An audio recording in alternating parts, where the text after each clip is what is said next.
It is time to get rolling. Thank you everyone for joining this Placer AI webinar, CRE Expectations 2023. We are thrilled to kind of do our first really CRE focused webinar of the year with two amazing guests who I've had the privilege of talking to multiple times in the past. Beth Azer, the founder and owner of Azer Advisory Services. Beth, thank you so much for being here. Thanks, Ethan. I'm happy to be here. And Megan Martindale, head of retail research at Madison Marquette. Megan, great to see you as always. It's amazing to be here. Thank you. So great guest, but kind of a quick look at what we're going to be doing today. So we're going to have a short introduction to Placer for those of you who are unfamiliar. We are then going to dive into CRE expectations, which is the entire webinar itself. And as always, we will take questions. If you have a question at any point throughout the conversation, please use the Q&A button situated either at the top or bottom of your screen, depending on how you have Zoom configured. Introduction. So what is Placer? Placer is a location analytics company. What that means in the very simplest terms is people vote with their feet. We show you how they vote across the United States every single day to retail locations. We do that by observing a panel of over 30 million devices. Very critically, this is all de-identified aggregate data, so we are GDPR and CCPA compliant. We then analyze that data with machine learning and AI algorithms to make estimations on visits to retail locations across the country. And we present that data in a wealth of different reports within our platform on everything from cross-shopping, void analysis, the customer journey, true trade areas, and a whole lot more. If anyone is interested, we have a free version of our premium product available at placer.ai. We also have a home for free tools in a section called The Square at placer.ai-the Square. But now on to the fun stuff. And I mean, I want to start with a topic that is clearly top of mind for everyone. I mean, across any sector, but certainly who has a retail focus. And Megan, I'll start with you here. When you think about inflation, how big of an impact do you expect it to have on consumer behavior in this coming year? Yeah, well, I mean, the good news is we've seen a downward trend since June of 22. We're still going to probably be in a rising rate environment the first half of this year. And of course, the big question on everyone's mind is recession. And, you know, at this point, we don't know timing, duration of our impact. So, you know, I think you look back to last year and consumers were still spending. Businesses were passing along as many of the costs as they could. And, you know, we hadn't totally seen the impacts yet. I will tell you, I started looking at retail sales growth as a function of both demand and inflationary prices back in October of 21. And when you go back to October of 21, we were still seeing demand was like 2/3 of all the retail sales growth, you know, but we were starting to see those higher prices really creep up. And that was even, you know, before Russia and Ukraine and everything that hit last year and 7 rate hikes and everything else. So, you know, it really peaked, inflation peaked in June and surpassed demand. So if you do just rough back of the napkin and you take that retail sales growth and you back out inflation, we were actually in negative territory in demand. We saw that kind of resurge a little bit in October because so many of the holiday sales were pulled forward. But I went back and looked at November and December when we closed out the year, and inflation was outpacing demand again for retail sales. Now, I think a big part of that in December and seeing the weaker sales was just weather. And, you know, we just got hit on so many levels across the country with weather and you know, other issues at shopping centers that I do think there was a little bit of a softening in December because of that. But, you know, as we're seeing this play out, we saw that softening in November and December, where inflation was impacting people's spending, and that retail sales growth was more because of the higher prices than it was because of that demand. So I think we're still going to see that play out a lot, you know, this year, and then and that's barring any, you know, severe long recession. We'll certainly see some softening, I think. So it's just a matter of the industry responding to that and looking at where consumers are going to shop. They're still going to shop, but they're going to trade down, or they're going to look for more promotions and discounts. So, you know, just the retailers and at the landlord level, we have to be really mindful of where that spending is going to happen. That's it. I mean, it's a great point. It kind of leads really nicely. I mean, Beth, for you as a shopping center owner, I mean, how do you attempt to plan around this expected challenge? And I'd add the emphasis on expected here, because I think so much of what we've seen in the last few years has been surprises. Like nobody saw the pandemic coming, and it was like we felt like we were constantly being hit with something that was an unexpected. Here, at least it's known. So do you plan around it? How do you plan around it? Well, Ethan, being in South Florida and owning properties in South Florida and traveling a lot in the Smile States, inflation, the way I'm looking at inflation, because I do collect all my tenant sales, as many as will report. And even the ones that don't report, I figure out ways through Placer to figure out their traffic. So if you guys listening don't have it, you need to have it. But there's my first plug. I promised you 10 plugs, right? It was I'm tough. teasing. So I'm looking at inflation as ways to increase my rent. And when I'm doing the new leases, increasing my annual fixed rents or doing CPI rents with minimums. So right now, my sales across the board in my tiny portfolio, but it's worth $80 million in South Florida, are all of the tenant sales far surpassed 2019 and have not seen a slowdown. So I think I'm in an anomaly down here, and I'm going to speak to what I know, which is that. So, do I think it's going to impact the consumer, like Megan says? I'm sure it is. It just right now, with 300,000 people that moved to the state of Florida last year, and a large percentage of them in my market with huge disposable incomes, because they're coming, most of them from California, New York, we are not seeing a consumer spending slowdown whatsoever.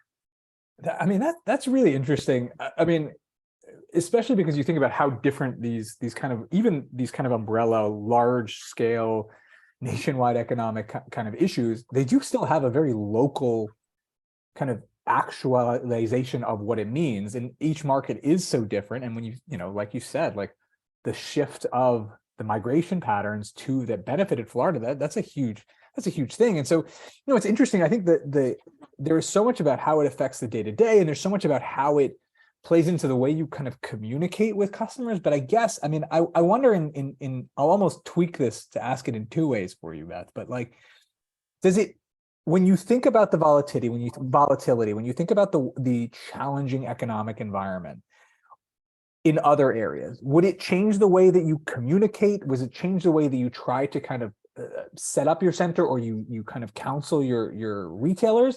And I guess the opposite in Florida, are you telling them to kind of lean in now, considering the opportunity? For sure. So look, I think that there are prospects that try to change the communication to me about the pending doom that's coming to the world. And I just look at them and smile and say, well, then why are you expanding? So I think the tenants and the prospects are trying to use it. And, but I know I've had the highest occupancy in my portfolio in 36 years of doing this. The demand is through the roof. Construction costs are stopping new development, and interest rates are affecting that. And tenant demand, because of tenant sales, again, down here is it's just off the charts, super crazy. But I do a project in Cleveland, Ohio, and it's absolutely being impacted by inflation. And we are communicating with the prospective tenants there, that landlord, my client who I'm working with on a project there, we are targeting the Cleveland entrepreneur, Black-owned businesses. We're creating opportunities for this mall that was 17% leased. It's now 49%. I've signed 52 leases. But the message in Cleveland, Ohio is there's definitely things happening to the negative. And let's all band together with landlords partnering with entrepreneurs, and let's create a community where we can help band together. And it's a herd mentality, right? So the more retailers you can get together on a mission and everyone working together, that's what I'm communicating in Cleveland, Ethan. But in South Florida, they try to use that. But you know what? I do think that's such an important perspective, because it is so different. And, we were having a conversation yesterday about shifts in cities and how, certain data points don't add up. We had one gentleman telling us that, they're seeing prices go up, but they know that the people leaving cities were the most affluent, and they can't kind of make heads or tails of what's happening. And one of the things we were saying is it's more people filling single spaces. So it's like young people coming in, but then roommates. And like you're thinking about these ideas and how the data doesn't always align, and that need to search for what is the right message, what is the pattern in each specific area to know how to kind of move. And I think, Megan, one of the areas that's really interesting about this is the balance between what you see ahead of you in like the next 6 months, even 9 months, and then what you see beyond that, and how you balance that planning. when you think about the need to address short-term issues like inflation, hopefully short-term issues like inflation, how do you balance that with the longer-term expectations with how the market is changing? How do you try to, do that with one time being cognizant of a unique environment right now, but at the same time trying to think about what equilibrium will look like in the longer term? Yeah, and I think Beth nailed it. I mean, there's so much regional variation. So we would be having a very different conversation of property in downtown San Francisco versus South Florida. So if, aside from that though, look, inflation is important to address because it's impacting consumer psyche and consumer confidence and consumer spending. So whether, and yeah, there are people who are going to use the doom and gloom story to their advantage, of course, but there are also people, especially when you look at some of the lower income tranches and things that don't have that disposable income, don't have the savings, aren't in the stock market, right? And they are being impacted. And the good news is that that's hopefully softening. We'll see what happens, obviously, this year with the labor market and recession and all of that. But, I think one of the things that's interesting too is if you think about it from a consumer standpoint, millennials and Gen Z who are in the workforce haven't ever really been through this at a meaningful scale in the workforce. So, I'm a proud Gen Xer. So Gen Xer up, we've been through this multiple times. I'm 23 years in the business this year. And I think there tends to be like, yeah, we'll get through it. This is what's going to happen. Opportunity comes out of it. There's going to be some pain, but you just have to adapt and be creative and, have the right team in place to kind of get through it. But when we think about who's shopping our shopping centers and who, a big consumer cohort is with millennials and Gen Z. I mean, there's a different approach to that, I think, in how you communicate with them and tracking their spending. What's interesting is you'll see articles about Gen Z saying, I'll start saving, when the market gets better. I'm just going to spend and live my life. Well, that's a very different mindset than you go back to silent generation and baby boomers and even Gen X through GFC, where it was like, hunker down, we don't know what's coming, so looking at some of that consumer psyche and just figuring out how to respond to it and what's your merchandising and who's your consumers and how do we communicate, sales and events and all the things that are still going to drive that spending, but knowing that we're also seeing some, generational differences. But retail at the end of the day, I mean, we've gone through just an absolute, revolution in the last 20 years, and it's a long game. So at the shopping center level, we're looking at the long game. Yes, we're going to have to ride this out over the next 6 to 12 months and, kind of track it literally daily and very much consider where the properties are located and what's happening with traffic and sales and who our consumer, who our mosaics are, right? Who's our spending cohort. But, there's just so many different complexities to it now than I think we've seen in some of the other downturns just because of some of those generational issues. That's interesting. I never really thought about that kind of breakdown, but it is kind of a kind of a key area to change. But one of the key area to track, excuse me. One of the things that we have been discussing is these different regions and how they're impacted differently. And one of kind of our favorite questions to ask, and I ask both of you the same one here. But Megan, I'll start with you. Are there regions of the country, and let's remove South Florida from the equation. Are there regions that you're particularly excited about in the coming year, and why? I think for me, it's twofold. I mean, one, I really do want to see how the cities rebound in the urban core. New York is, traffic is back. Yeah, the office occupancy isn't back, but there's so much diversity and so many different demand drivers that, it's been incredible. I was in New York City during the depths of the pandemic and it was bleak, and it's so great to see it bouncing back. San Francisco, Seattle, some of these other markets, we've got a lot further to go.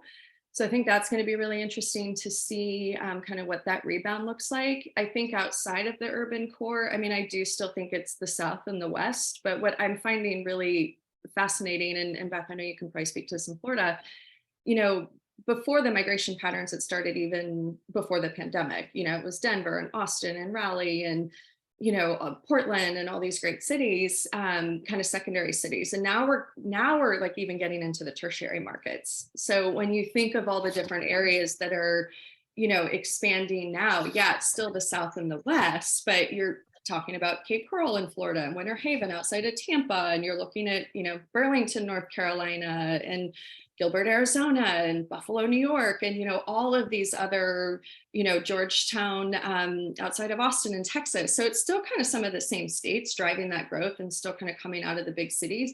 But I think now, just because of cost of housing and everything else, like that sprawl is even spreading further. And so I think there could be a lot kind of exciting new things happening in some of these bedroom communities that were always feeder to the big cities, but now we're actually, because of remote work and, you know, cost of housing and all these other factors, are actually going to grow a lot over these next couple of years.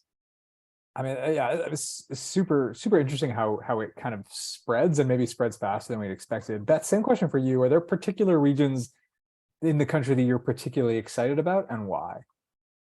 Well, again, you said don't include South Florida because obviously You know that would what, be my number one answer. Beth, you can include South Florida. That's okay. Well, the reason that, I mean, it's obviously I live here, I work here, I have, you know, investments here, but because I see the sales of the tenants. Like, you know, we were, you know, 3 months into the pandemic, my REIT clients were calling me, everyone was freaking out. Are we going to have 20-30% vacancies? And what happened was just crazy. And those of us that track sales or foot traffic like Placer does, that was the second plug. You know, we saw this coming in advance because we saw the numbers. You know, I was seeing my sushi guy, even though he was takeout only and drive up only, killing it. So it's so important to track sales. But I think that I travel a lot, and the smile states, you know, meaning the Sun Belt, like, and Megan had mentioned this, they're killing it also, from Charlotte, North Carolina, Raleigh, North Carolina, Alabama, Georgia, obviously Texas, I mean, Arizona, the smile states, because I think the weather, and I absolutely think the remote work, what Megan said, these bedroom communities are just going to explode, because I don't think remote work is going away. There will be some companies that will reduce it, but there's going to be, you know, whole industries that are going to be okay with that. And that's going to help really some of these smaller, you know, ancillary markets blow up. And I think that because of the demand and the lack of supply in our major markets, you'll see retailers start to figure out, oh, you know, this small town Tennessee with 100,000 people, you know, maybe we should put a store there because we can't get into Chattanooga, because, you know, no one's building anything new. And I think that we're going to see some very interesting retail expansions go on because of remote work, because of migration to these smaller markets, because they don't have to be 30 minutes from the city for the commute. I mean, that's a great point, and it leads perfectly into the next question, which is about kind of remote work and the wider effects that it has. And Beth, I'll start with you here. As we do get this better understanding of what virtual work actually means, what is that? It's not something or nothing. It's somewhere in between. There's still kind of office, but it's not as much. How does it affect the way you strategize around maximizing shopping center performance? Does it change the way that you merchandise? Does it change the way you look at, you know, where you want to be set up and with what you want to kind of come to the market? So the biggest changes with shopping center ownership with remote work has been the shifts in time of our customers visiting, right? And you know this because I've seen tracking that you've done where gyms, the peak time for gyms used to be 6 to 9 and 5 to 9. And that's not the case anymore. Now, I hope no one from any of the major discounters that I need waivers from are on this call, because, you know, we always say that, you know, well, the gyms that we need the waiver for, you know, the peak times are only in the morning and the evening, but that has shifted because people are at home and they can run out to the gym from 12 to 1:30. And we are also seeing in my entire restaurant portfolio of tenants, in the suburbs, all my centers are in the suburbs, where it used to be 25% lunch and 75% dinner. That is leveling out because they're going to meet their friend for lunch now because they're not 45 minutes away, or they're going out to lunch more because they're not in an office building and it's a pain in the butt to go down 8 floors, go into the parking garage, get the car, drive to the lunch. So we're seeing more traffic in suburban centers between 9 and 5 than we ever had, which is important as you lease for mix, because You know, the yoga person that used to say, oh, I don't want to come here because you're, you know, $2 million sub guys taking all the parking. I used to be able to say, well, but your peak time, that's different now. Now it's still their peak time, still the majority of it are those 2 times, but they are now looking at different customer traffic. So it is something that no one should be putting their heads in the sand. They should be being out at your properties and figuring that out on the weekends. So, you know, and I'm sure you guys know my friends that now do remote work, they can do their errands during the week. Saturdays now is more family time. And so my traffic on Saturdays out in my shopping centers is less. I have not solved it because I'm still learning about it, because it's happening as we speak. But isn't that the most important thing? It's kind of what you said. It's the awareness. It's the not having your head in the sand. Do you recognize the changes that are happening? Because if you're not aware of them, it's hard to understand, is this flash in the pan? Is this longer term? Do I need to kind of solve for it? Or is actually there's just a wider benefit? And then I adapt to this new reality. And I mean, Megan, it's a similar question towards you, with kind of the caveat here of like, you obviously looked at this from like a very holistic perspective across a wide portfolio. In terms of what you expected the impact of work from home to be and what the reality has been, how much did it align kind of those expectations and reality? And how is kind of ongoing work from home trends impacting your ongoing decision making? Yeah, I think the number one thing Beth covered perfectly, it's the day part, and, you know, hours in the day. So beyond that, you know, there were a lot of knockdown effects. I think now, you know, hopefully most companies have figured out what remote and hybrid work looks like, mostly because schools are back in school, right? Or kids are back in school. That was a big thing that was changing constantly, right? How do you get parents to even think about coming into an office when the schools were closing? So it seems like a lot of that is leveled out, and a lot of these companies are figuring it out. I think long term for us, you know, now that we're seeing some equilibrium, can always change again, of course, is, you know, one, we're seeing a lot more local shopping, because the people who are working from home can go out at different times of day, different days of the week, but they're still going to stick close to home, right? They're probably just like they wouldn't leave an office and drive 45 minutes for lunch. They're not going to leave their house and drive 45 minutes for lunch. So a lot more local shopping in those communities. And the other big factor, you know, especially for how much mixed use we do, is, you know, looking at the retail and to continue the retail sales, whether you've benefited from work from home and migration, or you've been hurt by it, right? Because it's more of an urban property. It's really looking at how you diversify the uses surrounding retail. And it's the heart of the mixed use question, right? Because if you were a retail property that was 90% dependent on office, you don't have that anymore. You might get back to 50, 60, 80%, depending on the market that you're in. But now it's really comes back to that mixed use, where you're not reliant on one single demand driver to support the retail. And I think now, I mean, this is a little off topic, but, you know, and I'm very biased because I've always been a retail person, but I do kind of laugh, because I think office has to adapt or die now, like retail has had to do the last 20 years, you know, and it's all digital completely changed retail. Digital has completely changed office because of the ability to work from home. So I think there's going to be, you know, this ongoing discussion around it. And the other thing that ties back to where we were talking about the growth areas, I read a great article not too long ago on one of the finance websites, and they were saying that remote work's the new retirement for boomers. You know, so we've seen all these boomers come back into the workforce. They had moved to the smile states. They don't want to commute, but if they don't have to be in an office, guess what? They're back in the workforce. And so now they're not living on fixed income and investments. They have more disposable income again. So that's even changing some of the compositional shifts, both generationally, day part, and then also just, you know, retail categories, as we're seeing some of these big lifestyle swings. Oh, that is, by the way, that idea of like digital kind of changing retail and now it changing office, couldn't with that kind of evolve or die moment, is I will absolutely steal that, because that is a very, very important take.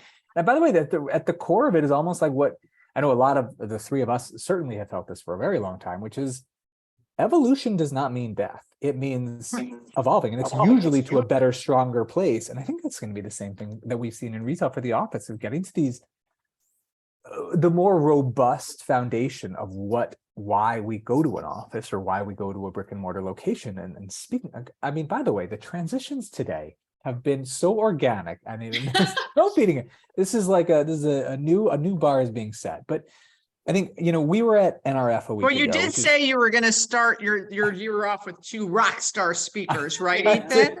there's no other way to start it. And then, but we were at the NRF, which is kind of a huge retail show last week. And one of the really ongoing topics was this widening conception of the value of brick and mortar locations. And Megan, I'll start with you here. And like from retail media networks to how do, kind of the advertising marketing value of these locations, their distribution and operations value, this conversation is picking up pace of the new values that are being uncovered for brick and mortar locations. What role do you see the shopping center owner playing in this process of helping to express those values and build around them also? Yeah, and I think, when you hear the word omni-channel, I think most people automatically think of a retailer. So what we've been doing the last 2 years is really focusing in our portfolio on omni retail, and it's at the shopping center level. And, shopping center owners have to take a cue from retailers in terms of how they're operating cross-channel. And, I will tell you that actually almost 2 years ago exactly now, we started to build a model of how we make our shopping centers omni retail. And I don't mean, we're taking a vacant box and putting a distribution center in. I mean, looking at it from the customer point of view, that their journey mostly starts digital now. So how do we capture that? So we made a concerted effort into our digital platforms. So websites, social media, both front end and back end. Have that first touch point at the shopping center level, be with the consumer online, transition that to the physical space, right? Bring them into the physical shopping center. And of course, with our placer data, we're tracking visitations and loyalty and how we've grown the trade area and what that spending demand looks like. And, were we targeting shifted demographic groups and mosaic groups that we wanted to bring in the center? And what does that look like today? And then, that last piece is that all translates to traffic and sales. So we've actually created like a proprietary model now that we're using, and that retailer engagement is at the core of everything. But even at the shopping center level, it starts digital, you bring them physical, and that's where the sales manifest. And, it takes capital, it takes creativity, it takes talent, it takes leadership, it takes a community at the shopping center level with all parts of the owners, investors, developers, all of the retailers. I mean, it is not an easy thing to solve, but this is where we're getting into for the new math of retail and how our retail assets are going to be valued when we have this digital component that goes far beyond, four-wall sales. And everyone's been talking about that for probably 10 years now. But I think that the benefit of what's come out the last several years is we've accelerated solving what this new algorithm looks like. What does the new math look like to figure out this at the shopping center level? Yeah, I mean, it's a great point. I think this new math concept is underpins it all, but it also kind of highlights one of the challenges. And Beth, I'll go to you with this one. This is a sector that really has traditionally, when we think about brick and mortar, been very limited. It's sales per square foot. That's what matters, and everything else is cute, but it's kind of window dressing. I mean, how do you communicate the fact that these values are more significant than they've ever been, and they are a necessity? Like, again, like we'll give you just a data point before we roll into it, but Allbirds CEO said that visits, a journey that has a physical store visit before the purchase online, the basket size online is 150% larger than if someone goes just online. Of course. We knew that already. But no, so look, I think what Megan and Madison and Marquette is doing is phenomenal. I'm, more old school. So some of the ways I'm trying to convince or to have the experience of creating more dwell time at my properties, which I started years ago when, of course, the rumor was retail is dead. And I learned that the longer the customer stays on site, the bigger the spend is in my small 30, 40, 50,000 square foot centers, not like the big, beautiful mixed use properties that Megan's involved with. I added benches. I added piped in music. People and my tenants were like, we're talking cell phone and Panera, like, not Lululemon, right? but what did it do? It encouraged people to hang out. And that was a good thing because whether that helped my sales grow or not, my sales grew. And helping tenants, during Christmas, putting up banners that say last minute gifts, corporate gifts, shop local, and putting those in the front of your property. Or doing things like during COVID, I encouraged, we were all sitting at home doing nothing. I said, I'm going to start interviewing my tenants on YouTube, talking about how are they handling the pandemic. And I had a Miami Hurricane sporting goods like clothing store. And I said, we're all jonesing for sports. You guys need to be the ESPN of South Florida. Go in your store, put directors' chairs and bring one of the coaches in and interview them live from your store.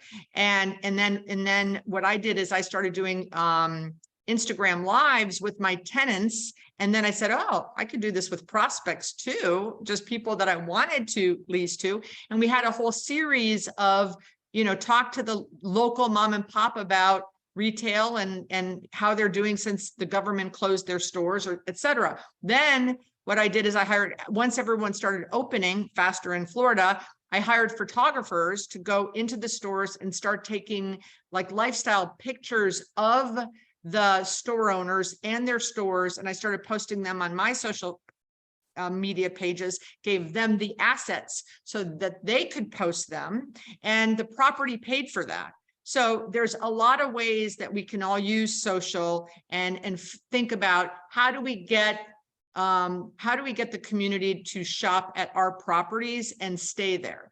How do we, during Christmas 2020, I realized, and Florida had been open since May, I realized that Toys R Us had closed, Amazon was backfilled, and I'm like, okay, this is a problem. There's going to be a lot of last minute parents that, by the way, didn't have birthday parties or camps or didn't do a lot of things for their kids in the last 6 months that are going to be looking for toys. So I went and prospected. I said, what are all the toy stores in South Florida? And I found a hobby guy and I said, come and I'll give you 3 months free. I just want to have the use of toys in my property. So when everyone's freaking out the 3 days before Christmas, there's a place for them to go to. And of course, the guy printed money and then he signed a 5-year lease. But it was what uses can I bring? And I also went and got, when everyone was doing gyms in their houses, I found a warehouse full of a guy who bought a bunch of gyms that closed all of their equipment. I said, come bring your equipment in my former Pier 1 and people will be, they're outfitting their gyms in their homes and I'll bring that traffic to the center. So, thinking about what are the trends that are happening and how can you use your vacancies to bring people to your shopping centers? It's so interesting because you said something at the top of like you're kind of discussing the kind of your smallness, quote unquote. And I do think it's really important to sit on this because I think one of the things that often gets missed is being large comes with certain advantages, and there's certain really significant advantages, but so does being small come with advantages. And one of them is agility, the ability to do things fast, to not need anyone else to tell you yes, to not have to work through a big system. And you're hearing ideas like this now, and I think it applies to retail, it applies to product companies, it applies to real estate. I mean, I love those ideas. A question came in that I'd love, we'll start with Megan here, and then Beth, I'd love to hear your thoughts as well. What are your thoughts on co-working spaces and how do you anticipate them doing in the coming years? I mean, I will steal before I pass it along. I am all about co-working spaces, especially in suburban mixed-use centers. I think there is a huge opportunity there. Megan, what do you think? Yeah, I mean, I think COVID changed everything for co-working, honestly. So they're not going away. That's for sure. I think you have to be cognizant of location. What kind of sectors are the dominant employers in your markets? Because some companies and some sectors are a lot more open to co-working than others. Some are a lot more conducive. I think the challenge that companies are facing today is, collaboration, team building, retention, productivity, so all of that has to be taken into consideration at the company level in terms of, okay, do I have enough people now working in South Florida to open an office there? And in which case I'm going to open an office there, which we saw a ton of companies do, if not relocate headquarters, right? And this goes for Texas and Denver and other markets as well. But I think in the situations where you have remote work, but you don't have enough staff to justify even a small office, I think co-working is a great solution because people need to get out of their homes, and especially if they have kids, right? I mean, you need that. If you can create some sense of collaboration and culture and getting out of the house and break up the day a little bit, even if you don't have a permanent office solution nearby, I think there's a huge market for co-working to make that resurgence. But I think, you can't make sort of a blanket statement about it, right? Co-working in New York City, when we saw WeWork as the #1 leaseholder in all of New York City, I don't know about that. Look at the glut of the office space, right? But, and aside from all the other WeWork issues, but when you're looking at some of these really kind of cool, the secondary markets, tertiary markets that we're talking about, I mean, you have to really analyze it market by market, property by property. But I definitely think that there's still a niche there that, honestly, had it not been for COVID, may not have had the strength that it could have coming out of all of this. Well, that's interesting. Beth, what are your thoughts on co-working? I love it as a tenant. If I had the parking, I don't usually have the parking because restaurants have taken up all of my parking. I can tell you that you cannot find an executive suite available in South Florida. Cannot find it. So I think we're going to see some expansions of that. Of course, we're going to need 2 and, we'll add 20, right? That's how it always is. But with all of the migration and the businesses and the baby boomers that did get retired earlier and now are doing their side hustle. I had rent for free by my partner in a second floor of a lifestyle center. And he's like, you're out. I can get someone to pay rent. And I was in a small little, 700 square foot space. And I had to now go find space. And it was super hard to go find space in South Florida. So in Cleveland, so I'm leasing this mall that it was 17% occupied. I got it up to 49. I would love a co-working tenant. I talked to the 13 in the Midwest that have more than one location, and I'm going to land one of them. I love the idea. I love them in mixed use. I think it's such a value and such a great opportunity there. We're running short on time, so I want to move to this one because I'm really interested in your in both of your kind of take on this. And Beth, I'll start with you here. What do you think the most important innovation needed in 2023 to help drive retail real estate performance? I did not, you mentioned that you were going to ask me that. I have no idea. That's the one question I did not have an answer to. I am sure Megan has a brilliant answer. Again, I'm 62. You cannot talk to me, Ethan, about innovation. But every idea you when have. people say, "What's your tech stack?" I go, "I don't know what that is." Oh, it's Placer. Okay, sorry, Megan, help me out. This is my favorite thing about the real estate community. The number of times people say innovation, we're older, we don't know. Even though you just gave a thesis with innovative ideas, a question before, an amazing thing. I'm plugging it in for you. I'm going to say this. I have this. This is innovative in my opinion. But when I hear innovative, I think of technology and then I'm like, but I think this is one of the most brilliant things I've seen. I have a sushi restaurant who put the takeout and Uber pickup window in the back of my shopping center. They put a bench, they piped in music, they have their logoed sign, and they have 2 full-time people back there. And the reason that their sales are super, super, super high is because of that. I think that's super innovative. And they take all of that takeout out from the front of their restaurant where they're jamming with people waiting 30 minutes for a table. So that's innovative. No, I think that's a great point. Just learning how to use the space more effectively to drive value throughout that period. I mean, Megan, for you, what is the key innovation needed in 2023 for retail real estate?